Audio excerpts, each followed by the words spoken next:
Good morning, middle school admin and math teachers. I just wanted to show you a quick video of where to find your resources for middle school mathematics.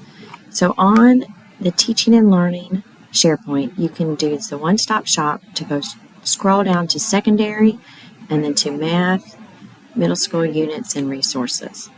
Here you will find a page for each course at the middle school level. Let's check out what's at each course. So let's go to 7th grade. And on this home page, you're going to find two hyperlinks. The first one is the digital copy of the pacing guide. Teachers receive a hard copy of this. This pacing guide includes the plan for the entire year by unit.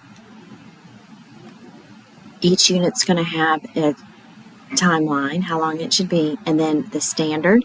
Each unit usually only has one standard. And then learning progressions for the unit to show the sequence of learning that students will have during this unit. Under each learning progression is the learning objectives, and then the teacher clarity framework of learning intentions and success criteria.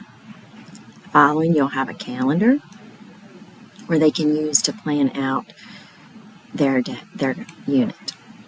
On the second link is all of our resources. You're going to find several folders. At the bottom of the folders is that pacing guide as well, as long as some other links to this Georgia Standards videos, Inspire, where they can get all the documents from the state that are also in their folders, the tutorials for the videos of how to use the textbook to supplement, and the standards online. At the top, you're going to find 7th grade Georgia State Assessment Banks and Answer Keys in Word and PDF. And these are those items that are released last year from the state as examples of what the expectations are for their unit. You also have the Georgia Instructional Guidance, which will have the strategies, guides for effective math instruction, a planner, thinking through a learning plan protocol, and most importantly, this mathematics framework that starts with engage, explore, apply, and reflect. Not the traditional I do, we do, you do, but explicit teaching happens in this model between the engage and explore and between the explore and apply. Then you're going to have the Georgia DOE resources folder, which is going to have your formula sheet, course overview, the blueprints for the EOC, the achievement level descriptors, and in this framework again. Then we'll have resources by unit. In their unit, there's going to be a unit plan. On the unit plan is where we have consolidated all of the state descriptions of the unit and the standards into one document. It's also going to show you the state evidence, strategies, and examples of each learning objective, and the instructional learning plans with descriptions, what learning objectives they address, and hyperlinks to them. At the bottom of the document, you're going to find the alignment to the textbook. So let's see where in the textbook they could use to supplement this unit. Then all those instructional learning plans are also found in this folder. You're going to see the state document instructional learning plan. This is our primary curriculum for mathematics middle school in Houston County. And if you click on these instructional learning plans here from the table of contents, you're going to get to the teacher guidance, student reproducibles, and new this year presentation slides.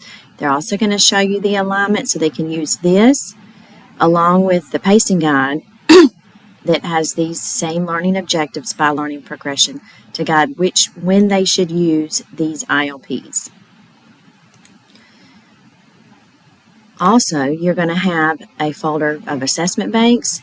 Inside here, you're going to find items that align with each learning objective in an ExamView Bank folder. All the questions from the State Study Guide in an ExamView Bank folder, ExamUbank and a model unit assessment. So we encourage you to use these assessment items to build their common formative assessments and summative assessments. Finally, you'll have an additional resources folder. In this folder, you're going to find additional resources by learning progression. They can click in here and find resources to supplement the instructional learning plans in addition to the textbook. You'll have one of those folders for each unit. One thing that teachers can do to avoid going through the links on SharePoint is to, once they're at this folder, go to the three dots and choose Sync. This will sync the documents to their file folder, File Explorer, on their computer. Once they do that, these documents will be found under the Houston County Board of Education Skyscraper. I already have several links, but that 7th grade is right here, and so here you will see all those same folders now on their file. Those same instructional learning plans and unit plan and unit assessment can also be found on Canvas. On their Canva, you can find the course, such as it's HCSD, and then I'll have middle school, and then math, and then the appropriate grade level. And in that same course, we'll have these unit plan for each unit, the ILPs broken apart into the math framework, engage, explore, apply, reflect, plus the diagnostic and formative assessment for each one. And then at the end of every unit, that same model unit assessment is also imported into Canvas as a quiz. At the bottom of the of the course is going to be the state study guide, in addition imported into the course as a milestone review as quizzes.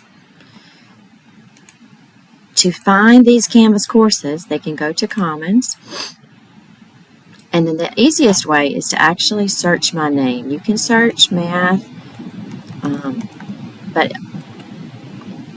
the easiest way is by my name, and they'll import this course, and our advice is to import it into their PLT NIC course, and then they can pull from that into their own classrooms. In addition, on the dashboard, you're also going to have access to the McGraw-Hill textbook icon. This textbook will have their classes, and every night it re-rosters based on new students or students that withdraw. When I click on it, I'm not going to have a class to show you because I'm not in a classroom, but your teachers have seen this, and there are videos on SharePoint with tutorials. Thank you for listening. I hope you found this helpful and to finding all of the math resources available to you and your teachers. Thanks so much.